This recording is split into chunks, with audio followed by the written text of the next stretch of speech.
The Epstein files are now revealing the network of doctors, the medical professionals the deceased financier seemingly had in his pocket, on demand. And a lot of what he needed was work to be done on the young women in his life. This is a different angle, a different revelation in the Epstein world that we want to explore right now, as it seems he may have been getting very specialized treatment for the right price. Welcome to Sidebar, presented by Law&Crime.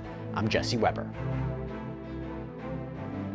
By the way, as you're watching this, if you're into content creation, if you're putting things out on social media, have you ever wondered how we're able to get all of these clips out there so quickly on all these rapidly developing stories? I'll give you a secret. It's not a secret anymore. Opus Clip, okay? This is an all-in-one AI editor that makes it so easy to cut, create, and upload videos across any platform. Through AI, Opus Clip generates B-roll, it reframes footage, and it even cleans up audio. It is so easy. You just visit opus.pro/sidebar, you sign up, you upload, and in minutes you have perfectly edited clips ready to go. For TikTok, Shorts, Reels, Opus Clip is your one-stop shop. And having a tool like Opus Clip means that our producers can get you viral courtroom updates instantly. This is the most powerful tool there is to share ideas and edit like a pro. So go to opus.pro/sidebar to get a free week and then 50% off. Call and see Dr. Victor regarding breast. What kind of doctor he is? He will send you to his partner that takes fat from your and puts it in your breasts. So that is an example of a conversation that Jeffrey Epstein had regarding medical treatment, this seemingly between him and a female. And I think that this is a prime example of what we want to explore right now. We want to explore something that we haven't really talked about regarding the Jeffrey Epstein files. The doctors, the medical professionals, the staff, seemingly a part of Jeffrey Epstein's web. Because as we're trying to investigate and examine those around him and his inner circle and what he was up to, now we're asking, what were these medical professionals around him seemingly doing? Was there an effort to keep Epstein's requests and, more importantly, the patients, the females that he seemingly referred to them, extra private? The New York Times did an incredibly in-depth piece on this, and so that's what we want to analyze. For example, according to the Times, Jeffrey Epstein had medical professionals who not only treated him, but also those around him. And there's an analysis here of how he was highly valued, particularly since he was providing massive donations. Now, of course, there are always big donors to medical institutions. Sometimes they get specialized treatment. But this is Jeffrey Epstein, so we look at it very differently, don't we? And I will also say, it's also the alleged use of these doctors with respect to young females in Jeffrey Epstein's orbit that we have to analyze too. It seems that Epstein was eliciting these females to get pelvic exams and liposuction and skin removals and high-priced treatments, and even on one occasion trying to get some sort of position, some sort of job. Again, this is according to the New York Times review of the Epstein files that were released as part of the Epstein Files Transparency Act, which we have been covering almost every day here on Sidebar. But I'll give you an example. 2016, there is this email from Redacted to Jeffrey Epstein's assistant, Leslie Groff. Hello, Leslie. I'm with Jeffrey now, and he told me to ask you to schedule my doctor appointment to remove my cyst under the mill on my face. And it was corrected later on to say mole on my face.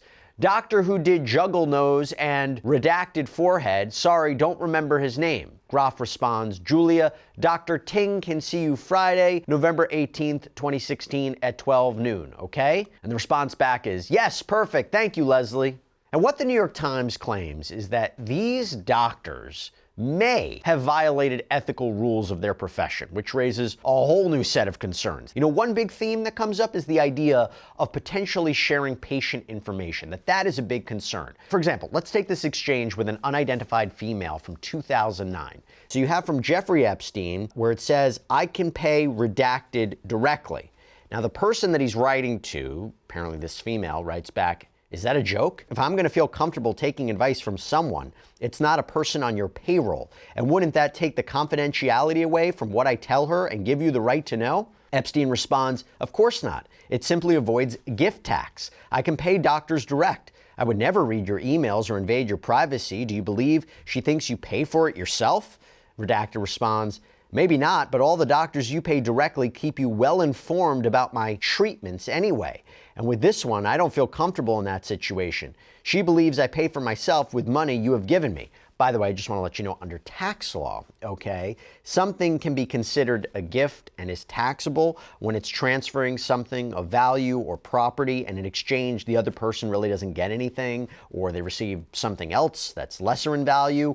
and this can include payments and money. So that's what he was talking about with the gift tax. How about this one? So this is 2009 from Epstein to redacted.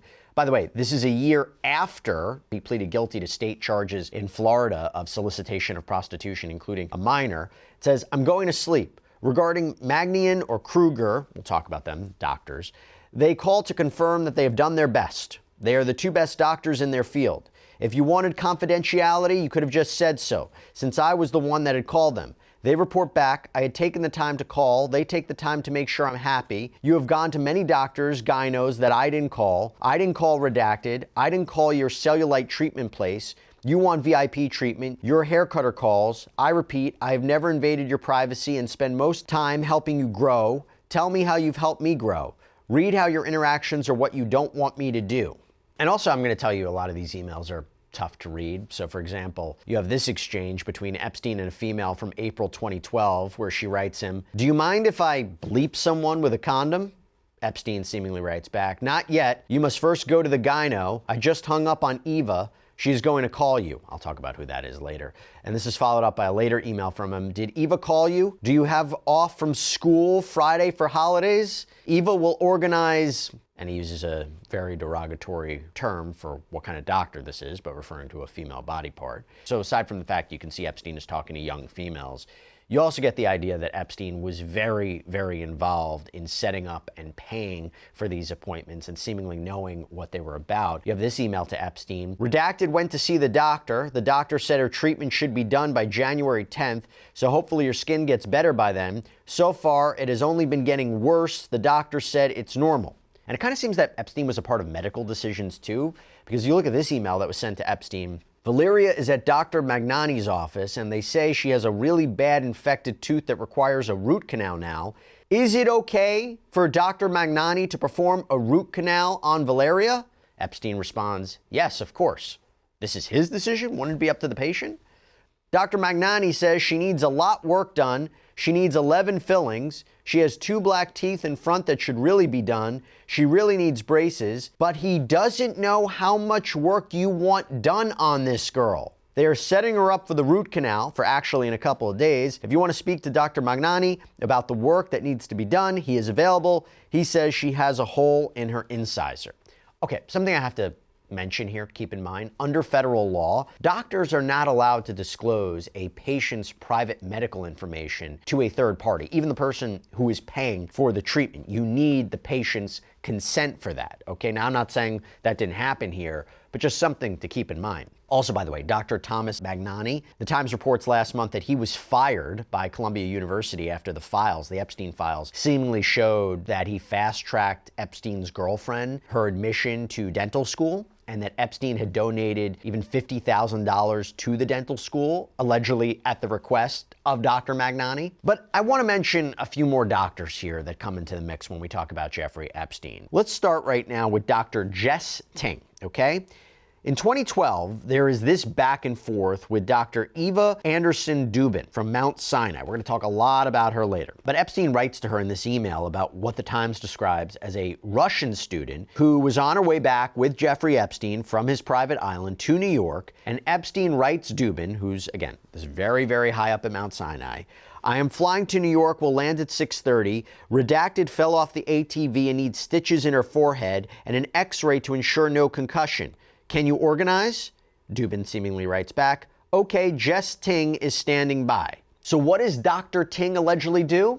Oh, I don't know, performs a procedure right on Jeffrey Epstein's dining room table? Yeah. So in an email to who appears to be Epstein's assistant, Epstein writes, let's buy 2 proper first aid kits for 71 Street, large ones. Where is the defibrillator? Redacted had a bad accident on the island. Dr. Ting put 35 stitches in her head, laid out on the dining room table.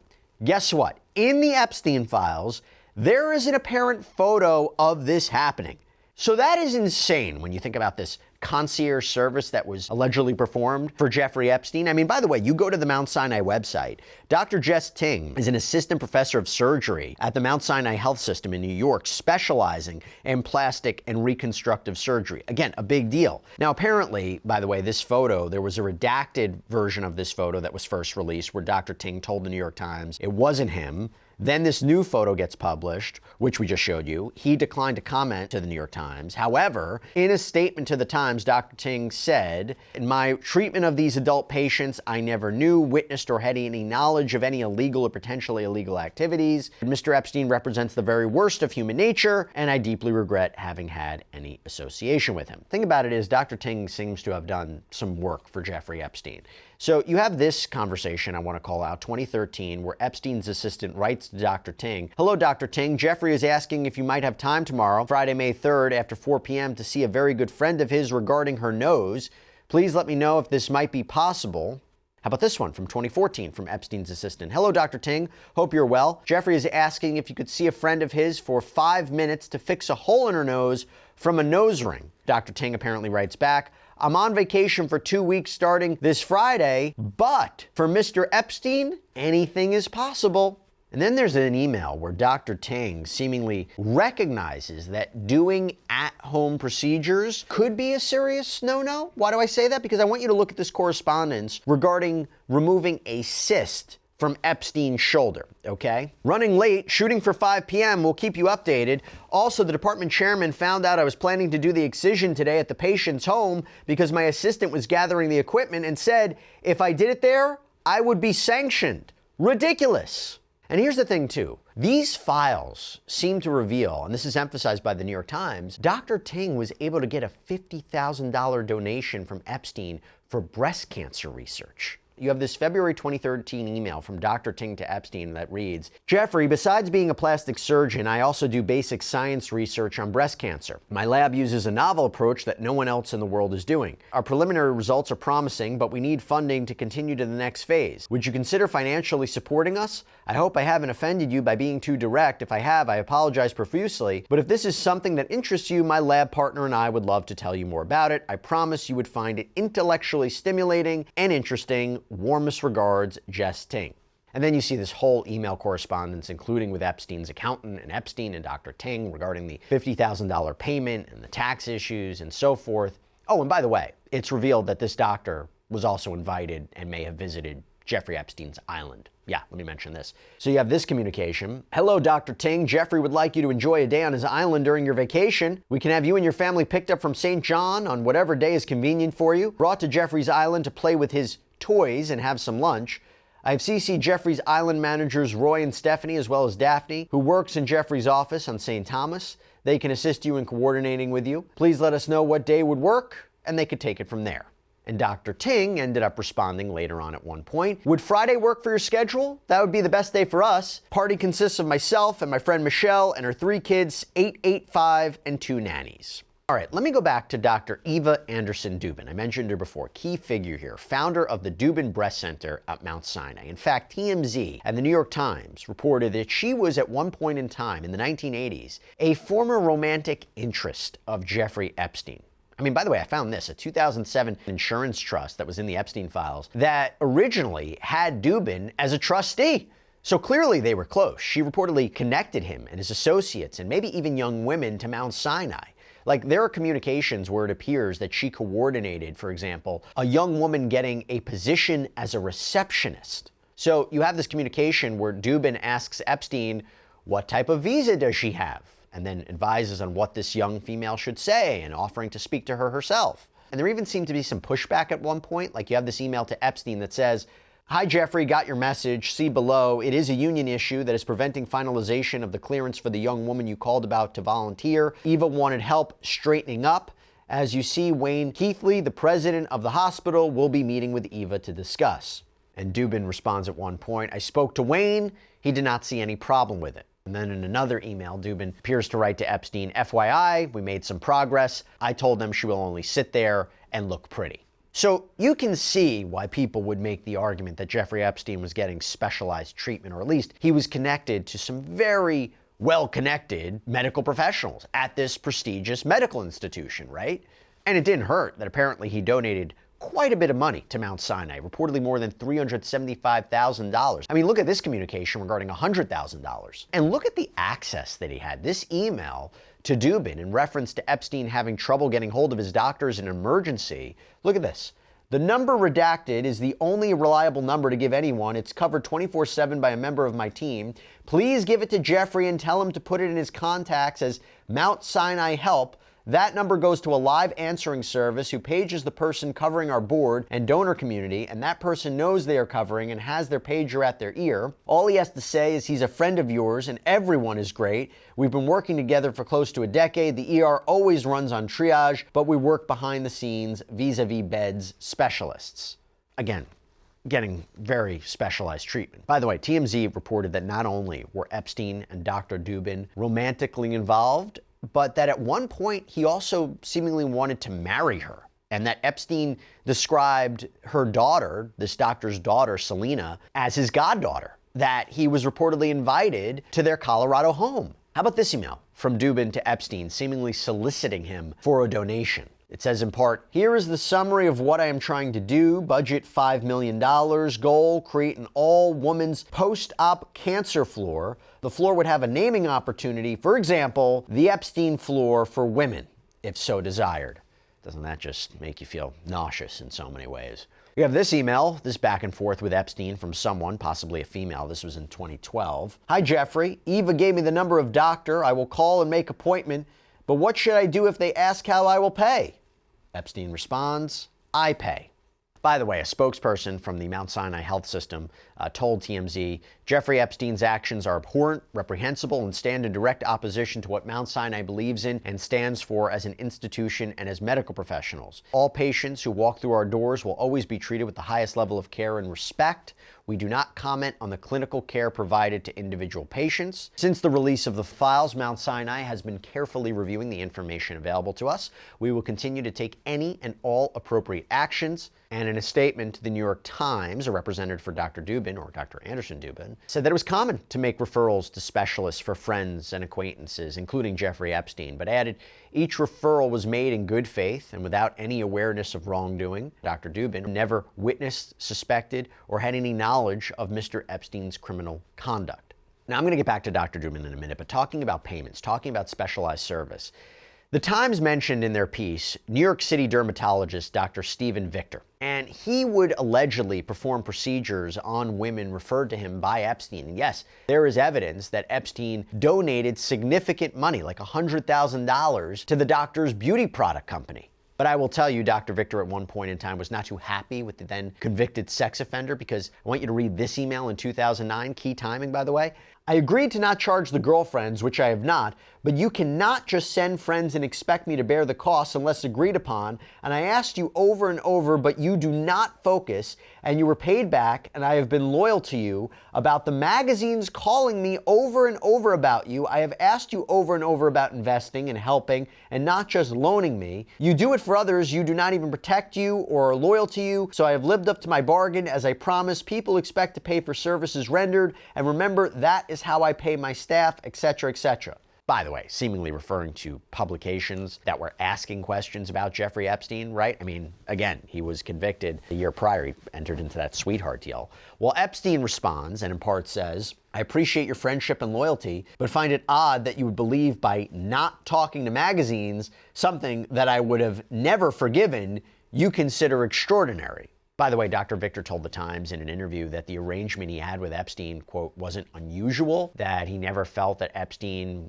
had something over him, that he didn't observe any signs that these young women that Epstein had sent over were, being abused or were being coerced into going forward with these procedures. By the way, talking to Dr. Victor, I want you to look at this email exchange. So this 2011 email to who appears to be Epstein's assistant.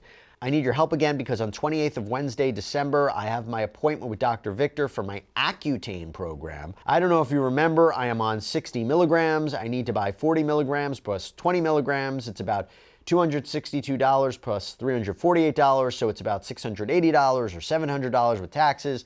Last time Jeffrey gave me $600. If he can help me with the same amount this time, I'll be very happy. Also, fair to say Accutane is mostly used by children and young adults. The response back, Paulina, I'm afraid Jeffrey will not be back until January 4th. The response back to Epstein's assistant or associate, you cannot reach him? So then this person asks Epstein about this email communication, forwards it to him, and says, do I tell her she is correct? I cannot reach you? Epstein writes back, ignore. What about Epstein's apparent Florida doctor, Dr. Bruce Moskowitz? The New York Times claimed that Epstein had turned to this personal physician out in Palm Beach for gynecologist referrals in other states and other countries. But the emails also seemingly reveal that the doctor had helped Epstein with the treatment of females in Epstein's world. I mean, look at this text conversation between Epstein and Dr. Moskowitz. After Epstein writes, "Awake? Nothing urgent. Positive gonorrhea results." Epstein then asks, "I think to be safe, my two friends should get shot by you tomorrow or send them somewhere close." Moskowitz seemingly replies, "Yes, JFK ER North. That way, I do not have to report the cases to health department, including contacts." In other words, by going to this special emergency room, he could maybe avoid the Florida Department of Health requirement of doctors treating gonorrhea to report the names of positive patients. Now, Epstein later texts him, "Do they say their friend had gono?" And Dr. Moskowitz seemingly writes back, "They say a friend overseas." So you can see why this looks super shady, right? Now, the New York Times reported that Epstein had donated at least $225,000 to foundations that were linked to this doctor over a 3-year period, that he had him stay at his New Mexico property, that he even invested money in a project involving Dr. Moskowitz's son. And by the way, the New York Times calls this out too, where Dr. Moskowitz seemingly writes Epstein, "Marcia and I are there for you," meaning his wife, and it says, "Marcia was livid with the press. She almost punched her iPad." And this was seemingly regarding bad press that Epstein was receiving. Now I want to talk about Dr. Bernard Kruger. Apparently Epstein was his patient for quite some time, and he operated this kind of concierge ER service. But why that comes out is that according to the Times, Epstein had paid a $15,000 fee a year for Epstein and who were referred to as, quote, girls. And I want you to look at this email between Jeffrey Epstein and his accountant at the time, where he seems to claim that these females were only to be listed as assistants 1 through 5 without using names, which I think gives you more flexibility. And the Times notes that a spokesperson for the ER said that the women's names were ultimately added to the accounts, but the Times also reported that Dr. Kruger stepped away from 2 concierge practices in the wake of the Epstein emails. His spokesperson said, though, the fact that Mr. Epstein was later revealed to be a serial predator does not implicate the physicians who cared for him. Also, I should tell you the Times notes that Epstein was rewarding doctors not just with donations, but gifts, and like I mentioned, trips to his properties, even introductions to well-known people. And that actually brings me to another point, that Epstein was using this medical professional network to seemingly arrange appointments for his associates, for his friends. Like someone we've talked about here on Sidebar before, former Obama White House lawyer Catherine Rumler. Dr. Duman seemingly helped to arrange a breast cancer appointment for her. And we also, by the way, a number of communications between Rumler and Epstein. She actually resigned from her position at Goldman Sachs recently in the wake of the Epstein files. Or how about this, where Epstein texted Mount Sinai cardiologist Roni Shimoni about Leon Black, the investor who has been named numerous times in the Epstein files, has been accused of sexual misconduct. "I think Leon will need a CT angio. You should organize. Do not keep him waiting at the hospital like me. He already is skeptical of Sinai." The response back, "Sure. I wish we controlled every aspect of Sinai. We'll reach out to Chief there to make sure not repeat wait. Give him my cell and schedule date through office." So what is all this about? Is this about, look, if you have wealth, if you have connections, you get specialized treatment? Sure.